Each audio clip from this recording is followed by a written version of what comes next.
Hi, it's Brendan here. Before we kick off with this episode of The Brendan O'Neill Show, I just want to say a huge thank you to everyone who has donated to Spiked. Spiked is free. We have no paywall. Our articles are free. Our podcasts are free. Our videos are free. And we want to keep it that way so that our ideas can reach as wide an audience as possible. And it's only thanks to those of you who donate that we are able to do this, that we are able to have a packed website that is accessible to everyone. If you haven't yet donated and you'd like to, please consider doing so today. One-off donations are great and always hugely appreciated, but even better are regular monthly donations. Giving as little as £5 a month can really make a huge difference and help Spiked carry on doing what we're doing. So, if you'd like to donate, go to www.spiked-online.com and hit the big red donate button. Right, on with the show. If Joe Biden gets into power, what's going to happen is that all of the lower layers of government are going to be populated by people who are out there throwing Molotov cocktails and harassing diners, tearing down statues. They're going to be lawyers and judges, and they're going to be bureaucrats and regulators, and they're going to run people's lives. They're going to try to dominate people with the law and not just with their street fighting terror tactics. It's a terrifying thing. When you have the state and street violence on the same side, we need to put a stop to it right now. And Donald Trump is, however crude an instrument, he is the instrument for frustrating these imperial designs. Hello and welcome to the Brendan O'Neill Show with me, Brendan O'Neill. This is a podcast in which an esteemed guest joins me to talk about the big ideas, the bad ideas, the problems and the controversies of life in the early 21st century. In this episode, I am delighted to be joined by Daniel McCarthy. Daniel is an American writer and editor. He is editor of Modern Age, a quarterly journal on conservative thought. Prior to that, he was editor-at-large at the American Conservative. Daniel has also written for USA Today, The New York Times, The Spectator, and many others. He worked for the Ron Paul presidential campaign in 2008, and over the past few years, he has become one of the most reasoned voices who argues in favor of the Trump revolt against the old political establishment. I talked to Daniel about Trump, Biden, and the future of American democracy. So, Daniel, we're recording this in the week in which Trump and the First Lady were diagnosed with COVID, which I think could give rise to some interesting developments. You've written about the problem of COVID-19 for Trump and how there's possibly a situation where it could end up being COVID-19 that defeats Trump rather than the Democrats, rather than Joe Biden. How significant do you think the COVID crisis has been for Trump, and how significant do you think it will prove to be that Trump himself has now contracted the virus? Well, it's been politically fatal. Hopefully his health will be just fine, but it's the issue that is most obviously on Americans' minds. It has wiped out the economic gains, which would have been Donald Trump's primary claim to re-election. And, people are very unhappy not only with the virus itself, but also with the series of lockdowns and with the sort of condition of life that they've had ever since the virus broke out. And while Donald Trump, has not necessarily been responsible for all of the policies that frustrate them, nevertheless, he's president, and therefore I think he's going to get a lot of the blame. In relation to just the broader discussion of Trump, I mean, one of the striking things about the response to the COVID diagnosis is, of course, there's an element of Schadenfreude and people making fun of Trump and in some cases relishing in the fact that he is ill, which I think speaks to one of the most striking things about the Trump phenomenon and the Trump era, which is something that you've written about too, which is that Trump is very often seen as more than a politician, more than a president. He's seen as this extraordinary force, usually he's seen as an extraordinary force for evil, certainly by the liberal elites and the old technocratic elites, to such an extent that there's almost this welcoming of his illness in the hope that it might slay the beasts or at least slow him down. Could you just speak a bit about this view of Trump as being this extraordinarily powerful figure? Everything revolves around him, and he's seen as the source of all rot by certain members of the older American establishment. He's a living affront to a certain view of American politics, a very pious view, a view which says that American government is primarily an exercise in goodwill and altruism and benevolence. And because Donald Trump is not plausibly the most altruistic and benevolent individual in the world, the people who have a stake in this very pious view of government feel as if he is a living repudiation of everything they stand for. And that makes them very venomous towards him. And it kind of takes the mask off of them and shows that these are not, sort of rational, benevolent, well-meaning, nice people who just want government to do good things for the whole country. They are, in fact, a class of people who want access to power, either by serving in government or by having, sort of easy access to its corridors, who are alarmed that Donald Trump is revealing that government is rather shambolic. It's not an exercise in rationalism, that it operates on the basis of hard decisions, which are not necessarily going to please people, and that it can be led by someone who is personally quite offensive to millions of Americans. And I think that Donald Trump's presidency, up until the COVID crisis, has actually been quite successful in practical terms. But this moral offense that Donald Trump gives to the kind of enlightened elites in America is something they will never forgive. And they are very eager to see him not only defeated, but absolutely humiliated. And his COVID diagnosis is, icing on the cake for them. I want to dig down further into this question of why Trump provoked such a visceral response in certain sections of the establishment, which I think is incredibly interesting and important. But before we get to that, I want to touch on something you've just said there, which is about the success of Trump's presidency prior to the COVID crisis, which of course shook everything up. You will be aware that there are not many commentators who say that Trump's presidency was successful. But one of the things that you've written about, which I think is incredibly interesting and important, is that if we scrape away all of the hysteria about Trump and the deranged response that he provokes in certain quarters, he has actually had a palpable impact on the way in which certain political issues are understood. I mean, two examples that you've given are foreign policy issues and also economic issues. And Trump's policies in those areas have been fairly distinctive and have also had, as you argue, a pretty palpable impact on the way in which Americans understand those issues and the way in which other American politicians now speak about those issues. Could you just explain what you mean in relation to those two issues in particular and what you mean by the success of Trump's presidency prior to COVID? Well, I think the most basic measures of success are the fact that before the COVID crisis hit, which is sort of an act of God and is something that I don't think any politician has had a wonderful response to. But before then, Donald Trump had presided over record low unemployment levels for the country as a whole, and even for populations that the Democrats normally claim to be looking out for, such as African Americans and Hispanics. And Donald Trump is the only American president in the last 30 years who has not started a new war. And, between that and the success we've seen of his diplomacy in the Middle East, I think it's been quite easy to say that Donald Trump is a success. And as far as, sort of changing the views of American politics towards a whole number of issues, when it comes to trade, when it comes to American attitudes towards China, Donald Trump has ushered in a quite distinct new mentality, one that is no longer complacent, the way that Americans had been for, again, about 30 years, ever since the end of the Cold War, when it was assumed that nice, easygoing liberalism would just spread throughout the world and that China would follow the same trajectory of modernity that everyone else would necessarily follow, and that an end of history would bring about a peaceful and liberal and democratic world. Donald Trump has actually reintroduced us to the idea that actually there may be ongoing rivalries between nation states, and that the future may not be automatically inherited by some particular worldview. And in relation to that, in terms of the response to Trump, I mean, it's extraordinary. Even in the UK and even in Western Europe, the response to Trump has been incredibly visceral, incredibly passionate, and often quite unstable. In London, there were protests against Trump when he was elected, with placards depicting him as Hitler.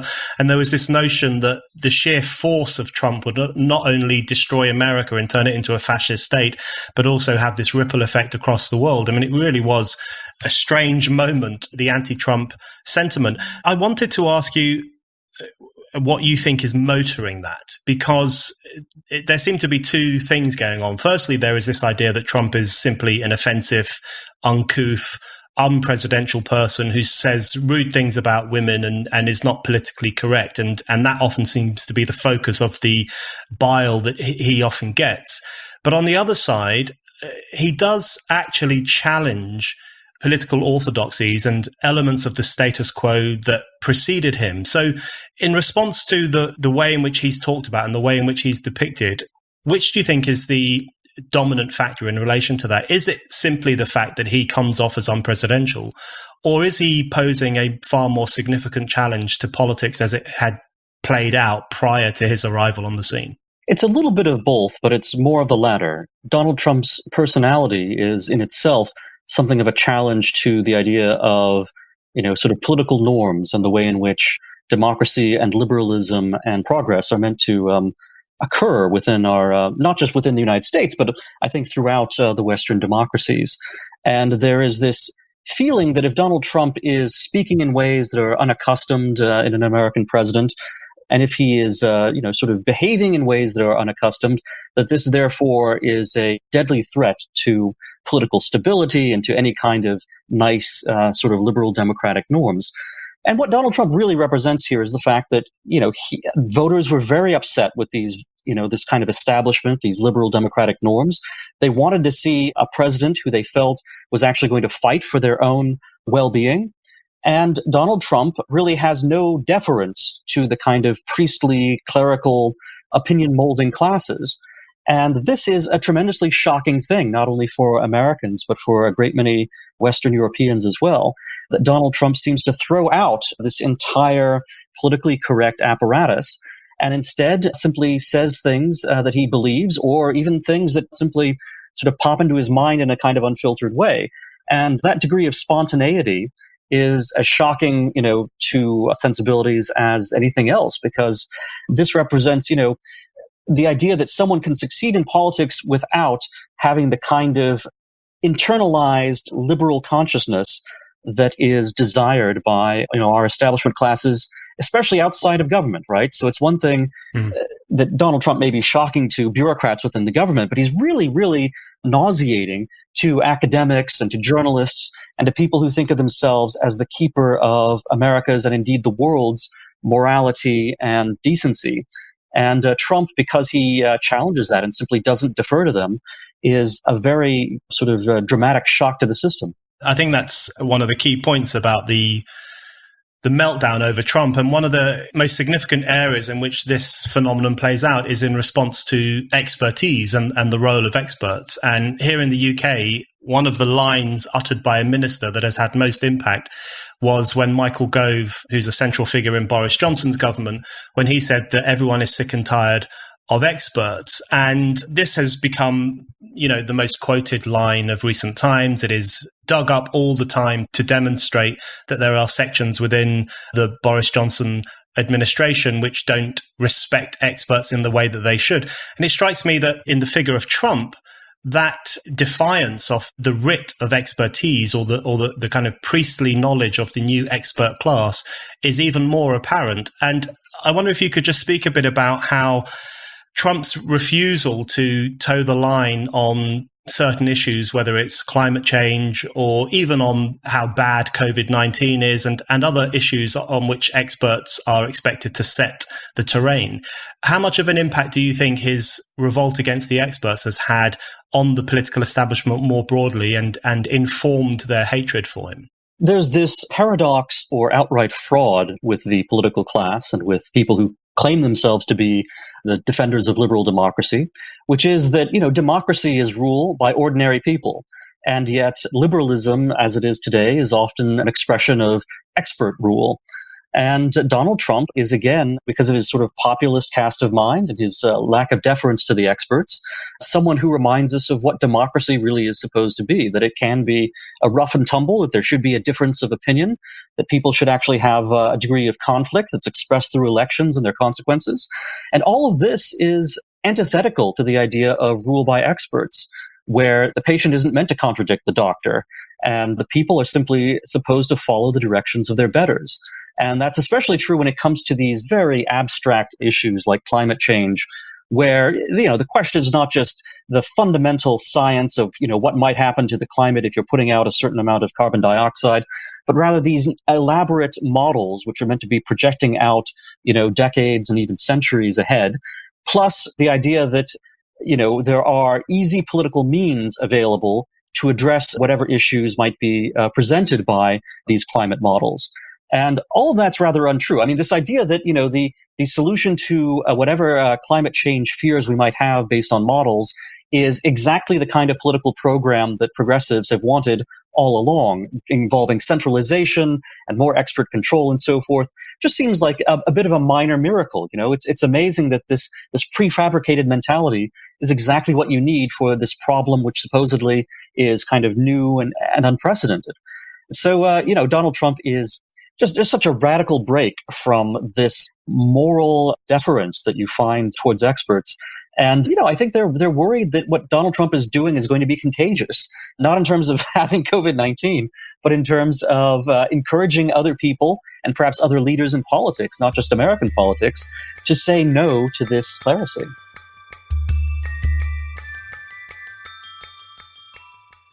I love using the Great Courses Plus. It keeps me learning about the world. This is a streaming service that is so easy to use, and you can access it practically anywhere, from your computer, your smart TV, and even from your phone via the app. There is so much to discover on the Great Courses Plus, from academic subjects like history, literature, and science, to hobbies and leisure activities like gardening, playing guitar, or drawing. The range of courses available on history and politics is fantastic.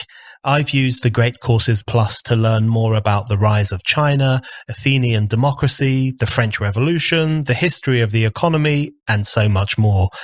This streaming service offers engaging lectures about anything and everything, all from the experts themselves. And with the Great Courses Plus app, you can watch anywhere in the world from any device, stream to your internet-connected TV in the living room, and then toggle over to your phone while cooking dinner. I know that you will also love the Great Courses Plus. So don't wait any longer. Now is the perfect time to sign up. Start exploring with your free 1-month trial today. Just go to my special URL, thegreatcoursesplus.com/Brendan. That's thegreatcoursesplus.com/Brendan. There was a similar dynamic in the UK after the vote for Brexit, a great fear across Europe, in fact, that it would have a contagious impact on other peoples across Europe who were increasingly Eurosceptic and tired of technocratic rule and expert diktats. And in relation to both Brexit and Trump, I just wanted to ask you about how you see the link between these two things and other examples of populism around the world, because it strikes me that something fairly significant is happening with the rude intrusion of ordinary people back into the political sphere, pushing back against those who apparently know better, experts on climate change, experts on viruses, or supposed political and economic experts. Do you see Trump as reflecting a broader Western pushback against that kind of political rule? And do you think Trump himself and his supporters have a feeling that they are part of something bigger than themselves? I think so. And I think that what you're seeing is in some ways comparable to the decay of Soviet communism, where you have an ideology which has great power and has been in power for a long time, and yet it's completely, lost its connection to the public. Now, obviously, Soviet communism was not, being supported by the mass public to begin with, but it did have, at least a claim that it was doing things for, the people that it was oppressing. We obviously haven't had the same degree of oppression with liberal democracy, but we have had this claim by a commissariat that they are the sole representatives of the right ideology for everyone, and that there's really no arguing about it. There's no contest. If you were to reject it, it would mean you're rejecting science itself, rejecting history itself. And so right now, all around the world, you're seeing people ask themselves whether the rule of liberal democracy has delivered what they wanted, not just in terms of material goods, but also in terms of self-respect and the ability of politics to accommodate competing views and different perspectives on stuff that actually matters. And there's been this kind of artificial consensus in the West for a rather long time. And it's a consensus that got us into things like the Iraq War, for example, where, again, there was a great deal of deference to people who claimed themselves to be experts in what was going to happen as a result of the Iraq War and what would, sort of break out in the Middle East. They thought it would be this chain reaction of sort of peaceful democratic uprisings, which is far from the case. We see it with climate change, where people are very frustrated that this very abstract issue is something that is now controlling, everything from whether they can have plastic straws to whether they are able to drive their automobiles as far as they want. These very expert-driven obsessions have tremendous repercussions for ordinary life, and yet ordinary people are not supposed to have any means of expressing discontent with them. And the more you suppress the discontent that the people have, the more you shove out of the public square the necessary questions that should be asked, I think the bigger the backlash you're cultivating. And it seems to me that one of the risks with Donald Trump here is that if he is defeated in November, a lot of people, a lot of experts who should be taking heed of the Trump phenomenon and trying much harder to make their case to the public are instead simply going to say, well, okay, the Trump phenomenon failed. We can go back to business as usual from 1990 to 2016.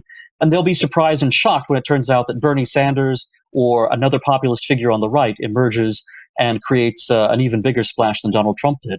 In relation to that, I wanted to ask you about the challenge posed by Joe Biden, because I think there's something incredibly striking about the Biden campaign, which is that it seems to be purposefully shallow and purposefully empty of any kind of coherent or all-encompassing vision or policy. And if you look at the Democratic convention, for example, it was very heavy on celebrity endorsements, but quite light on political substance and political debate. And it seems to me that Biden is hoping that he can win simply by not being Trump and simply by hoping that Trump behaves in ways which are difficult or objectionable or unpleasant and which might switch off certain sections of the electorate, which I think is an interesting strategy. Firstly, because it suggests that the Democrats don't have a solid position from which to challenge the Trump phenomenon, but also more broadly, as you've just touched upon, it suggests that they don't really have an answer to the origins of the Trump phenomenon and the origins of populism, and instead are just relying on hopefully getting back into power almost by accident, almost by default. So how do you see Joe Biden's challenge, and what do you think it tells us about the future of that kind of politics? Well, you're quite right.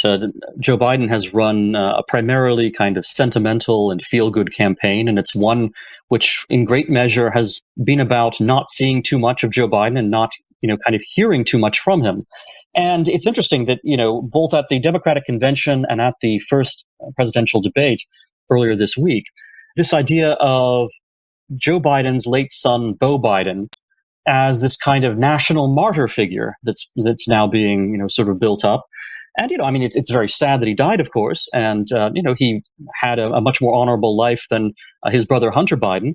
But the way in which, Joe Biden has been hiding behind the legacy of his deceased son is just remarkable. And it goes to show that, there's this incredible, again, it's highly moralistic, and it's an avoidance of any kind of serious, substantive politics, any kind of offering the public a real sense of where a Joe Biden presidency would go.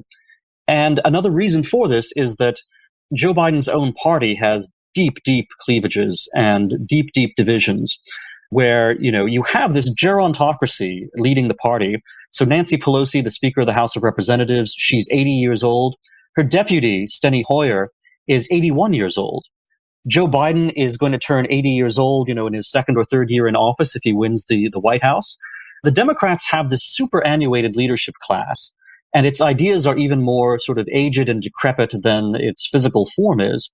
And then on the other hand, you have this base of the Democratic Party and some of these rising young politicians like Alexandria Ocasio-Cortez, who are much more to the left and much more sort of radical in their own way than your Bidens and Pelosi's and so forth. And there's this mismatch. And, the Democratic leader in the Senate, Charles Schumer, he's someone who is very close to Wall Street, someone who's seen as a Democrat that the bankers can trust. Whereas on the other hand, the young Democrats, the people who like Alexandria Ocasio-Cortez, they're the Occupy Wall Street people. They are, if not socialists, they're certainly people who really perceive Wall Street as their enemy nonetheless. And the Democrats, they're able to paper over those differences as long as they have Donald Trump to unite them in opposition. But as soon as they get into power, I think they're going to find that they really don't know what they want to accomplish. And it's going to hurt them. If Joe Biden's president, I think in the 2022 midterm elections, they'll have a major setback. That quite neatly takes me on to something else I wanted to ask you about, which is the pushback that we've seen in the United States over the past few months, the riots, the looting, all the various instabilities that followed the killing of George Floyd. And you wrote something very interesting about this, where you described this as violence sanctioned from above.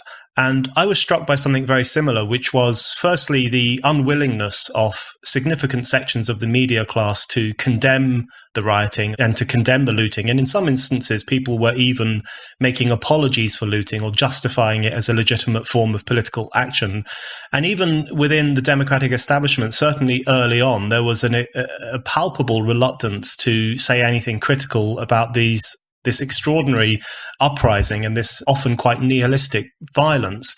So when you say this is violence sanctioned from above, do you mean that what we witnessed on the streets over the past few months was not so much a rebellion against the establishment as it was the revenge of the establishment and the revenge of the politics of the establishment against Trump, who is the genuine outlier rather than the people taken to the streets? That's right. A lot of the people taking to the streets are just sort of white professional class liberals, and some of them may be very unhappy with their lives. They may be feel as if they've reached professional dead ends or what have you. Although it's interesting, I mean, we've seen some young Harvard and Yale educated lawyers among those who are arrested for throwing Molotov cocktails. And we've seen a few videos and other pieces of evidence as well, which says that a lot of black residents of the neighborhoods where some protests have taken place are very unhappy with these outsiders coming in and trashing their local businesses and, setting things on fire and generally behaving very badly. And yet, the views of these locals and the views of the actual people who may be poor, they may be African American, they're exactly the people that the white liberals would claim that they are trying to support.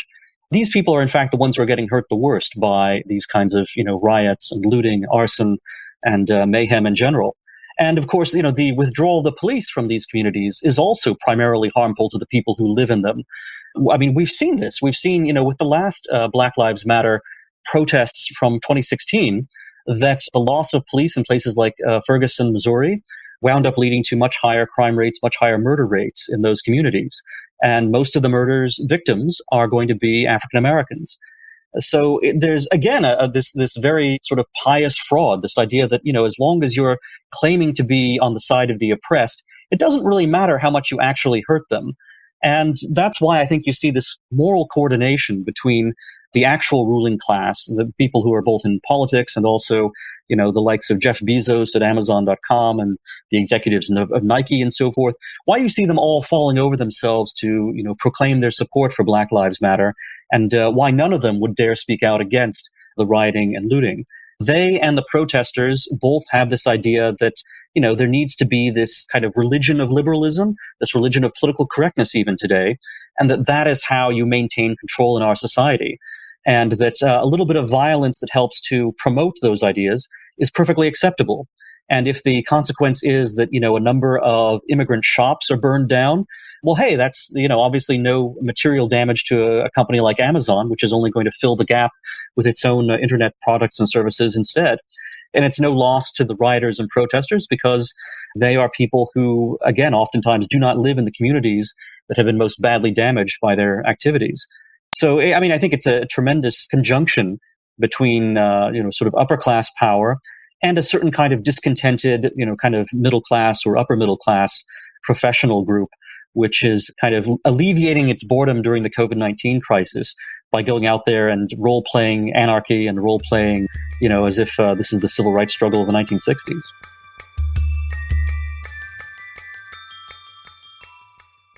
Have you been thinking about relearning that language you learned in school, but you don't think you'll ever have enough time? Babbel can help you relearn that language within weeks. Babbel has a clear and simple interface guiding you through your learning journey in a fun and smooth way. It is designed to quickly get you speaking your new language within weeks using daily 10 to 15 minute lessons. Babbel teaches you how to have real-life conversations. You learn through interactive dialogues. Its speech recognition technology helps you to improve your pronunciation and your accent. All the lessons are lovingly created by over 100 language experts. That is, real people, not a translation machine. With Babbel, you can choose from 14 different languages, including Spanish, French, Italian, and German. The teaching method has been proven to be effective across multiple studies. Babbel is available as an app or online, and your progress will be synced across all your devices. Right now, Babbel is offering listeners to this podcast 6 months free with a purchase of a 6-month subscription. All you need is the promo code Brendan. Go to babbel.co.uk/play and use the promo code Brendan on your 6-month subscription. That's babbel.co.uk/play and the promo code Brendan. I think that conjunction that you refer to between the kind of upper middle class liberal establishment and the people taken to the streets, I thought that was best illustrated by the role that the New York Times 1619 project has played in relation to a lot of the ways in which the supposed radicals now understand America and their place within America. I thought it was incredibly striking that in one of the instances when a statue of Columbus was toppled, it was graffitied with the number 1619, a very clear expression of the New York Times outlook, the newspaper of wealthy liberals inspiring these supposed revolutionaries to tear down examples of history and to daub them with the supposed true founding date of the United States, which was founded apparently in slavery and sin and racism. And I think a couple of speeches that Trump has given over the past few months have made a lot of sense to me, and I'm sure they will have made a lot of sense to many, many Americans, particularly his Mount Rushmore speech, where he talked about the counter-revolution almost that is taking place in the US, where these people on the streets and people within the media elites are actually calling into question the American Revolution itself. And of course, his more recent speech in which he announced the founding of the 1776 Commission, which would teach children the patriotic view of American history and the founding of America in the 1770s rather than in the 1610s. So how significant do you think that historic clash is in terms of what's happening in the United States right now? Because to me, as an outsider, it looks like there is almost a battle for the soul of America, a battle to define when America was founded and what America stands for. I think that's exactly right. And what the left is trying to do, what the 1619 Project is about, and what the whole ideological apparatus propagated by the universities at this point is about, is trying to make America all about guilt. And guilt is almost always a means by which people can be controlled if it's institutionalized. And this really is a kind of new priestcraft on the part of these liberal intellectuals. And by changing the founding date of America, by making it all about slavery and the oppression of African Americans, they're able to say that, well, because guilt is the founding principle of our country, you need this class of enlightened leaders who are going to help you expiate that guilt. And you really don't need to think about, practical issues of whether your daily life is going well or not. You don't need to think about what's happening with taxes. You don't need to think about whether, the supposed moral paragons are leading you into dead end and destructive wars within the Middle East. I mean, all of that can be put to the side because what's really important is just this idea of a moral salvation being brought about by recognition of our original sin and then a system of expiation for those sins. And of course, the sins can never be fully expiated. They're always ongoing. California right now has a reparations scheme. Nobody pretends as if reparations brings an end to the historical wound. It would be obviously absurd to say that it could. This is just yet another way of exercising not only practical power over people, not only, sort of picking their pockets, but also and primarily exercising psychological power over people and internalizing this sense of control and this sense of deference to the enlightened leaders. Donald Trump, by emphasizing the traditional founding date of America and by emphasizing the idea that America actually was founded in freedom and not in slavery, is a challenge to that. And it's a diametrically opposed point of view, and it's at the core of American politics in many ways. And I suspect even if Donald Trump is defeated by COVID-19 and by his own sort of tendency to go over the top in terms of his behavior at the debate, earlier this week, for example, even if he's defeated by his personality quirks and by COVID-19, a lot of the ideas that Donald Trump has expressed and a lot of the sentiments that he's been able to personify from the American public, those will continue to be very potent. So I would see that this battle between 1619 and 1776 will go on no matter what happens in November of this year. I agree. And I think it's a battle that could have global repercussions because, of course, the distinct thing about the United States of America is that it was the first country in history that was founded on the basis of Enlightenment values, democracy, and freedom. And I think one of the most questionable things that has been done by the 1619 lobby and also by the army of supposed radicals who embody the spirit of 1619 as they're out on the streets tearing down statues or smashing up buildings. I think one of the worst things it's done is to really call into question the value of what happened in the US in 1776 and around that period, because I think their historical illiteracy is really spelled out in the fact that they failed to see that it was precisely the founding ideals of America which encouraged those who were still enslaved in the United States to do something about their enslavement. So it was the founding ideals of equality and freedom of speech in particular, which inspired subsequent movements to broaden those values and those principles to include everyone rather than a select group of people.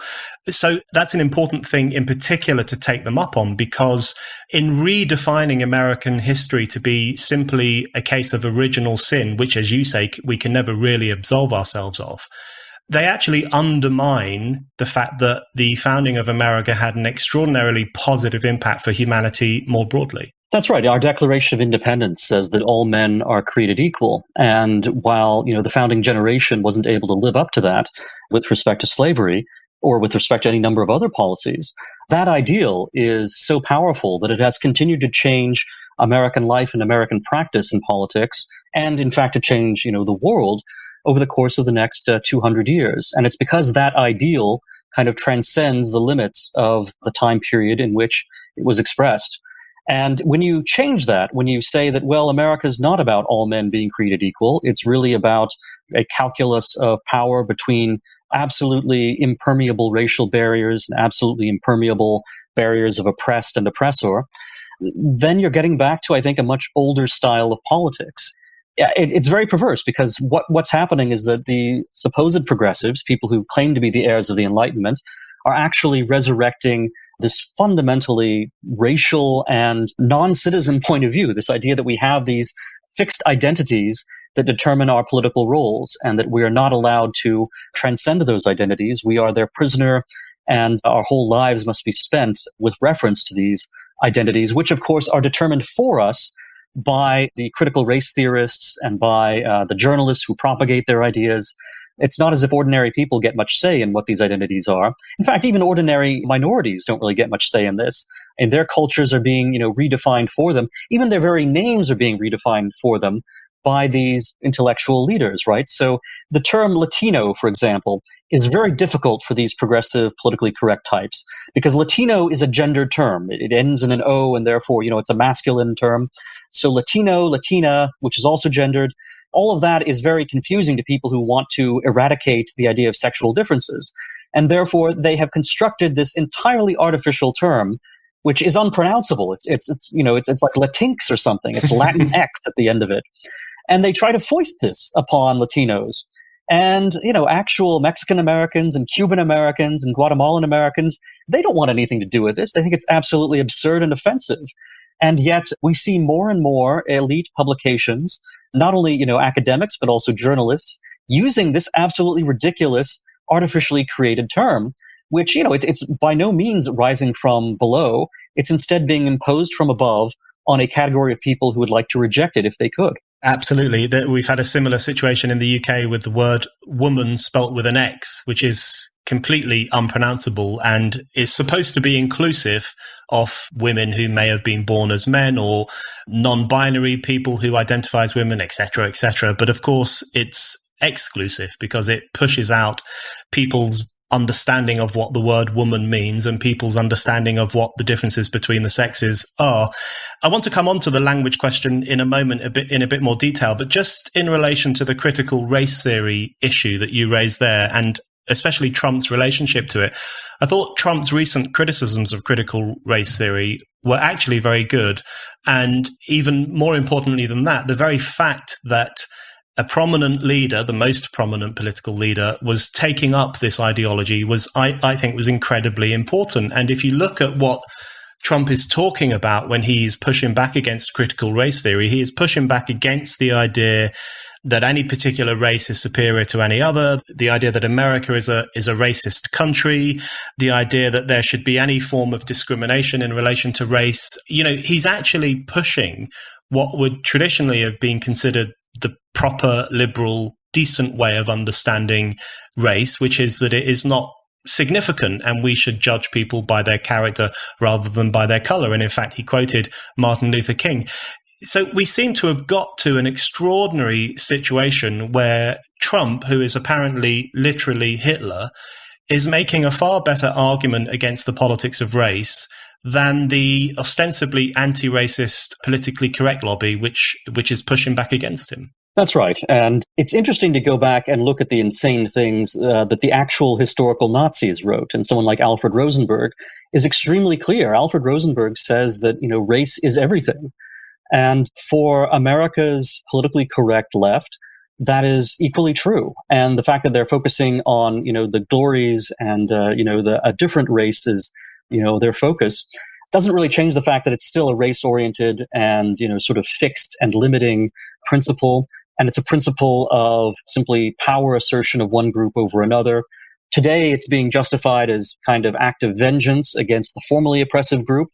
But all of this is the way in which a ruling class continues its power without having to be democratically accountable by, bringing up these absolutely impermeable, inflexible concepts and then saying that the good of this, sort of holy term requires that policies be adopted and that leaders be accepted on the basis of the racial calculus as opposed to the basis of, any kind of more traditional view of liberty or of, simple national interests in terms of prosperity and national security, or that, people should be celebrated for their achievements as individuals and for who they actually are as opposed to what they are racially. All of that has gone out the window. And you see that it's not only, remarkable as an ideology and as something that's being propagated by these opinion leaders, but it's also a tremendous business scam as well. And you see these, sort of racial consultants who receive government contracts as well as contracts from private employers. They're very, very well paid to come in and tell the employees of a government agency or of a business that all the white people working there are bad and all the non-white people working there are oppressed. I mean, what this does to morale and what this does to, any kind of spirit of comradeship within an enterprise is just, incalculably damaging.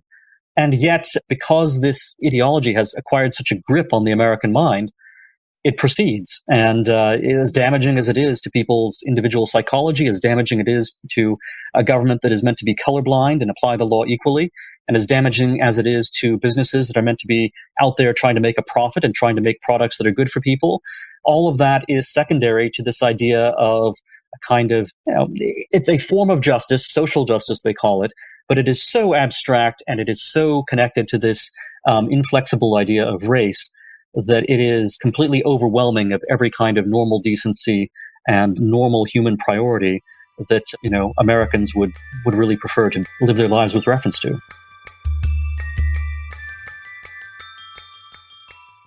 In the internet age, it's easy to feel like you have all the freedom in the world. But the truth is that we've never been monitored more by governments, internet service providers, and ad companies. In fact, all UK internet service providers have to keep records of your online activity for 12 months. This includes all the websites you visit, the apps you use, and your private conversations. It doesn't matter if you're suspected of a crime or not, the government can look into your data even without a warrant.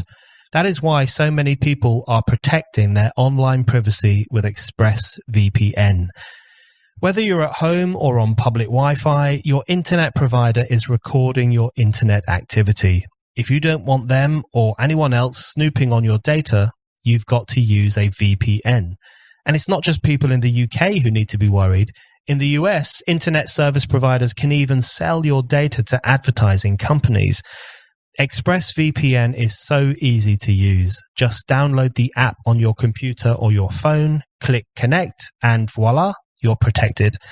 You use the internet just like you normally would, but with ExpressVPN, your data is encrypted and your IP address is masked. Protect your online activity today and find out how you can get 3 months free at expressvpn.com/Brendan. That's expressvpn.com/Brendan for 3 months free with a 1-year package. Visit expressvpn.com/Brendan to learn more. Okay, in relation to the question of language and the means of control that are used by the new priestly class and the new clerisy, you've written about the psychological manipulation that is employed in this effort to refashion language and impose language from above in relation to everything from Latinx, however you pronounce it, to the capitalization of the word black, which is now an incredibly mainstream thing in the American media.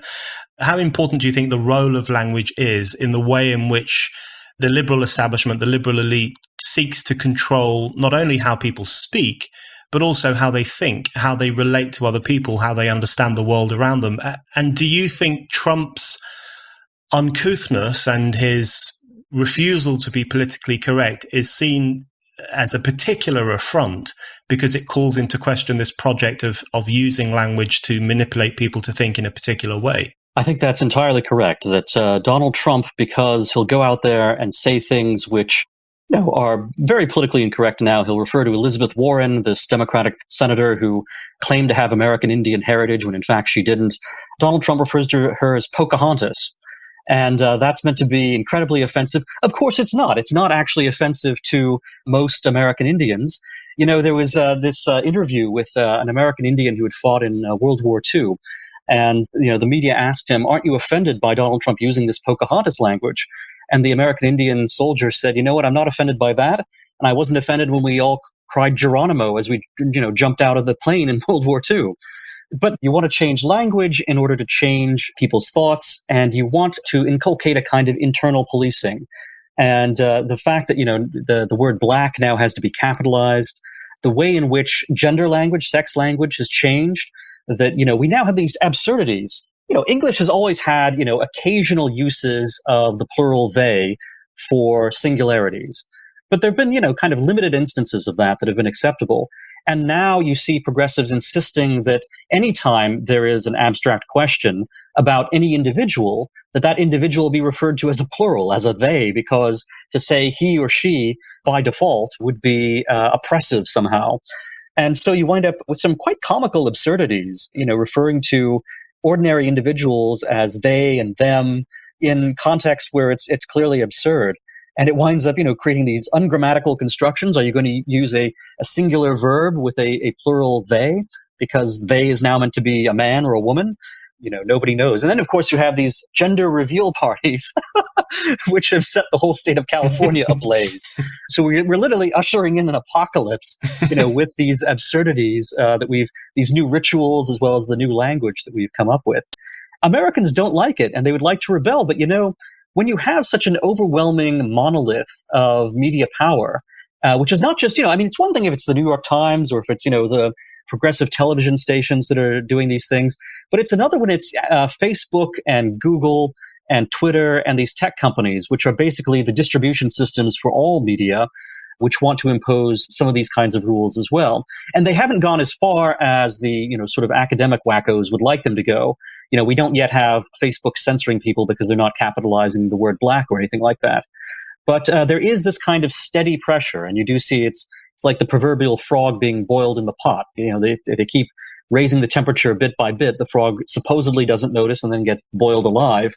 In terms of the policies that Twitter and Facebook adopt, they never become more liberal policies. They never become policies that are more conducive to freedom. They're always policies which find, sort of new levels of offense or new levels of danger and insist that everyone now conform their behavior. That's another one of the key things, and maybe the most disgusting of all, is the way in which speech is now equated to harm and speech is equated to danger. And you had, journalists at the New York Times claiming that their lives were threatened by an opinion story written by a U.S. senator that they disagreed with.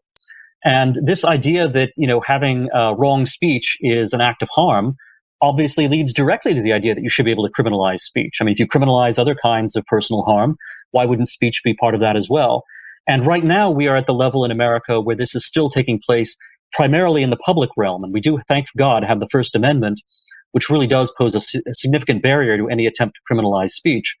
But we see, it's remarkable. Organizations like the American Civil Liberties Union, which was the institution of free speech absolutism. It stood up for Nazis marching through Jewish neighborhoods back in the 1960s and 70s, because this was, a kind of free speech and free assembly. And it may be extremely offensive, but nevertheless, this is what freedom is about.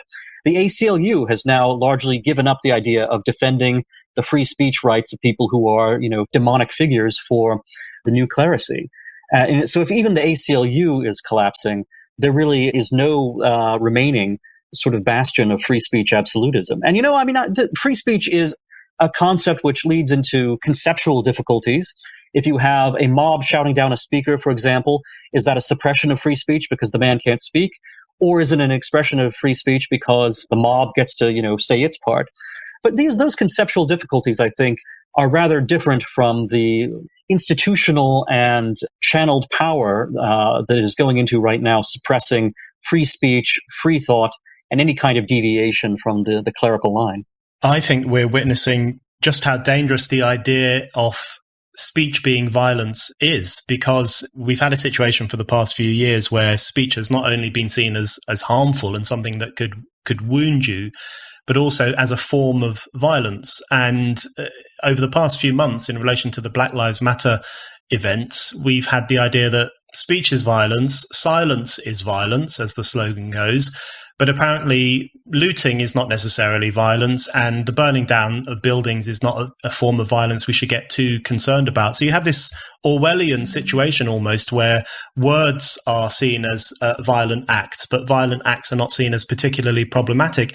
And the thing that worries me most about the redefinition of certain ideas as a form of violence against minority groups or as a form of erasure, as an attack on people, an unacceptable attack that has to be prevented. I think the worst thing about that idea is that it implicitly sanctions violence as a response to words, because if words are violence, then they might legitimately be met with violence. And I think some of the events that we've seen on the streets of America over the past few months, where we've seen diners being accosted, and we've seen mobs of people going into suburban areas and calling people mother effers and waking people up and confronting people in a semi-violent way. I think that really, in many ways, is the logical conclusion to the idea that has been growing on campuses and elsewhere for a long time, which is that certain forms of thinking and certain forms of speech are so awful and terrible that they have to be wiped out,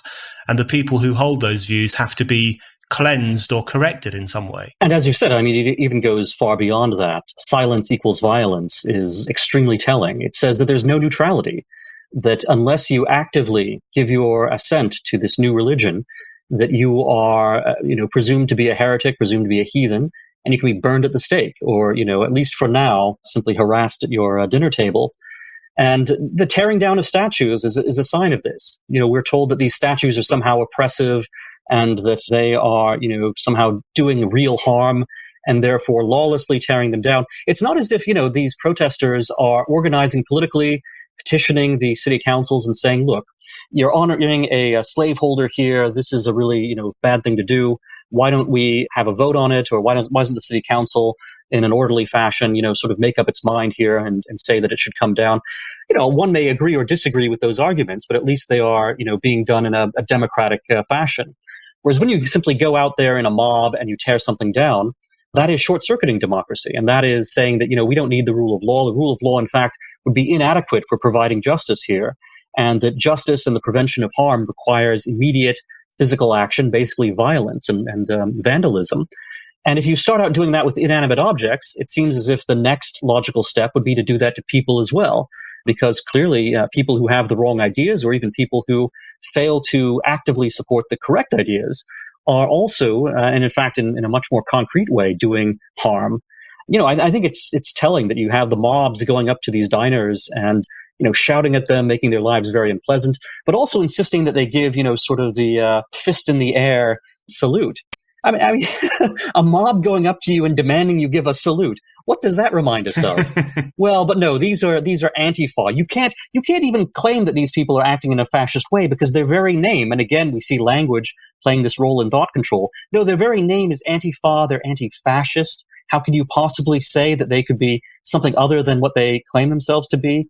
Because they control language. It's like saying that, again, some sort of priestly class which is acting in the name of God could be ungodly and sort of even satanic in its actions.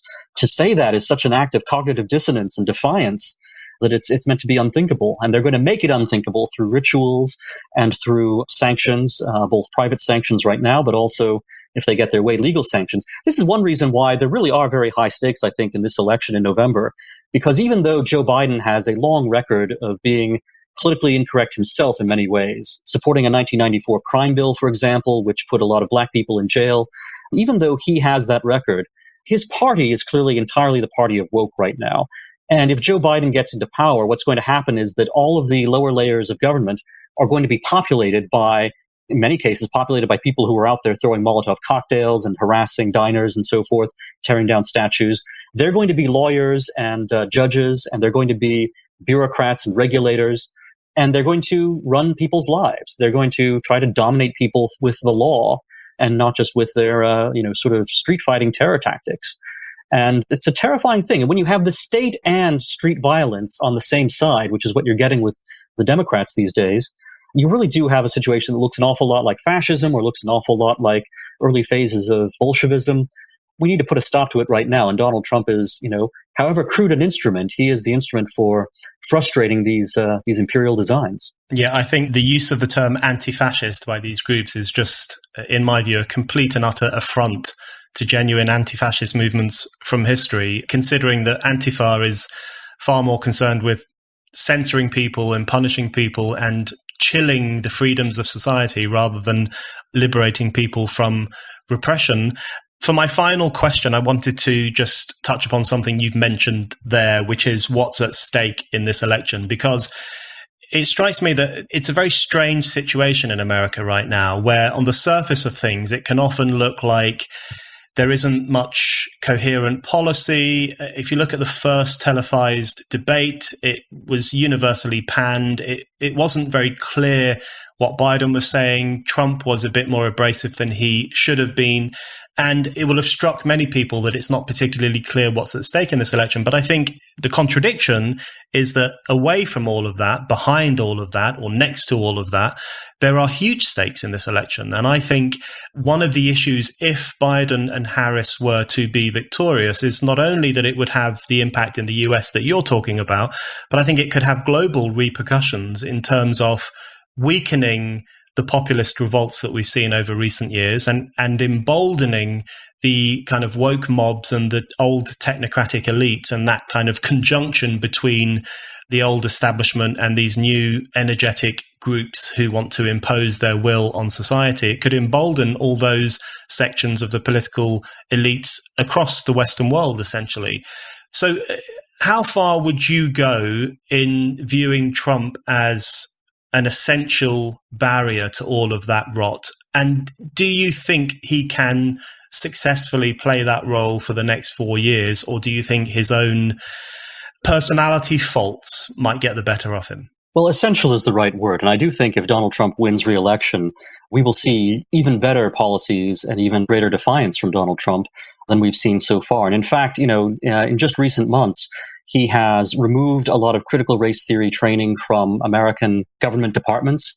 He has, given a number of speeches where he has again reasserted our founding principles and the ideas of 1776. I think that will continue if Donald Trump is reelected. Whereas if he's defeated, it will be seen as a kind of psychological and moral defeat for everything that he has championed, as well as for the man himself, even though I think the man himself really does loom very large in this election. And the way in which Donald Trump behaved in the first debate sort of confirmed, I think, a lot of Americans' kind of worst impressions of his personality. And that's very unfortunate. One thing that was kind of a self-inflicted wound there is that, by interrupting Joe Biden so much, Donald Trump didn't give Biden the chance to ramble on and show how incoherent he is. And instead, Donald Trump made himself the focus, but did it in such a way that I think a lot of ordinary Americans simply see him now as an unstable individual, instead of being one who's standing up for their rights and liberties. And there are global stakes in this, as you say, not just in terms of populist movements, but I think in terms of any kind of ability to dissent from this orthodoxy that's being imposed everywhere in the West, certainly. And of course, it's not only being imposed everywhere in the West through these largely passive-aggressive means, although in Europe, obviously there are laws against free speech and there are lots of restrictions. In America, the First Amendment does protect us from much of that. But you see that within the private sector, corporations are able to do whatever they want. They're not subject to the First Amendment. They're able to, sort of inculcate this new religion of political correctness. But then you see in foreign policy that any country that defies this kind of thinking, whether it's Poland or Hungary or someplace in the non-Western world, they are going to be actually sanctioned. And you're going to have maybe not a war against these countries, but you're certainly going to see the West use actual government power to try to harass these dissenters into getting back into line.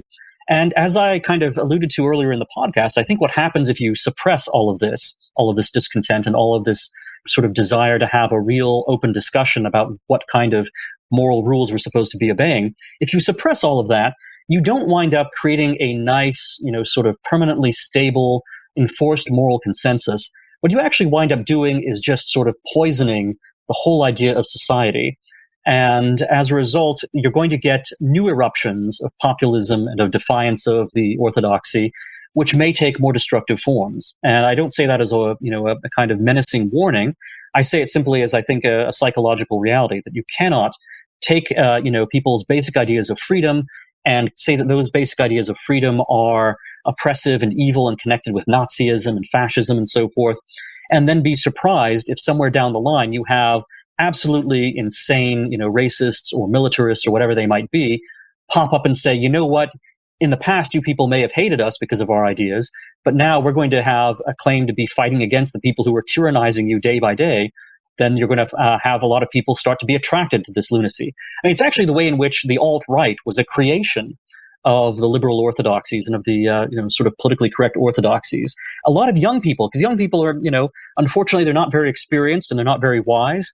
And so they get seduced by these alt-rightists who claim to be speaking up for free speech and who claim to be resisting political correctness. Whereas, they may be doing that, but they're also, of course, wanting to promote their own version of impermeable race. So you see the alt-right and the critical race theory left, they're actually working together and they're creating an establishment and an opposition which kind of affirm one another's most fundamental principles.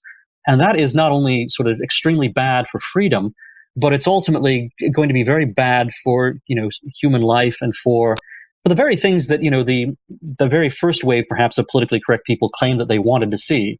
They may have, overreached in terms of what they thought racial justice should be, but they really perhaps didn't think that they were going to be, sort of instantiating Alfred Rosenberg's principles of race in the law of American democracy. But that is the perverse consequence of what they're doing. And it's not only, again, going to be in the law, but it's also going to be in the very sort of cleavages within politics between left and right. It's extremely perverse, extremely corrupting. And Donald Trump, far from being a driver of racism, is in fact the one thing that's holding back and preventing this whole system from becoming fully rooted. Daniel McCarthy, thank you very much. Thank you, Brendan.